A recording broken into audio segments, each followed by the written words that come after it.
બનાસકાંઠાના અંબાજીમાં ચાલી રહેલી કોરિડોર કામગીરી હવે વિવાદોમાં ઘેરાઈ છે।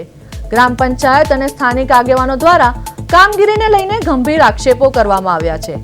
ગ્રામજનોના જણાવ્યા મુજબ કામગીરી દરમિયાન પાણીની પાઇપલાઇન તોડી પાડવામાં આવતા લોકોને ભારે મુશ્કેલીનો સામનો કરવો પડી રહ્યો છે।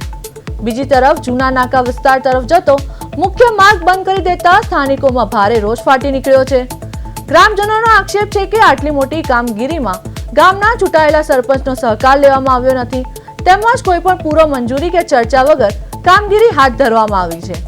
આ તમામ મુદ્દાઓને લઈને અંબાજી ગ્રામ પંચાયત પરિસરમાં ધરણા યોજાયા હતા અને જિલ્લા કલેક્ટરને આવેદનપત્ર પાઠવી તાત્કાલિક કાર્યવાહી કરવાની માંગ કરવામાં આવી હતી। હવે તંત્ર ગ્રામજનોની માંગ પર શું નિર્ણય લે છે તેના પર સૌની નજર છે।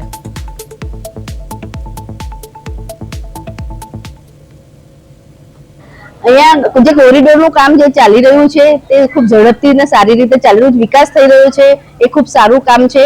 પરંતુ જે અહીંયા કોરિડોરના કામ માટે જે કંપનીના જે અધિકારીઓ આવેલા છે તે પંચાયતને કોઈ પણ જાણ કર્યા વગર બધું કામ કરી રહ્યા છે। એમાં પાણીની પાઇપલાઇનો તૂટી જાય છે। અંબાજીમાં એમાં પાણીની અછત છે અને પાણીની પાઇપલાઇનો તૂટી જાય છે ત્યારે ગ્રામજનો બહુ પરેશાન થાય છે। એના માટે એ લોકો અગાઉ જાણ કરી હોય તો અમે અમારા કોઈક કારીગર પાસે રાખીને અમે કામ કરાવડાવીએ, લેકિન એ લોકો અમને કહેતા જાણ કર્યા વગર એમને બધું કામ કર્યું છે। જે ડાયવર્ઝન આપ્યું છે રોડ રસ્તા માટેનું એ પણ ભયજનક છે, કારણ કે એમાં રસ્તા બધા ખાડાવાળા છે। એમાં ગ્રામવાસીઓ પણ હેરાન થાય છે અને યાત્રાળુઓ પણ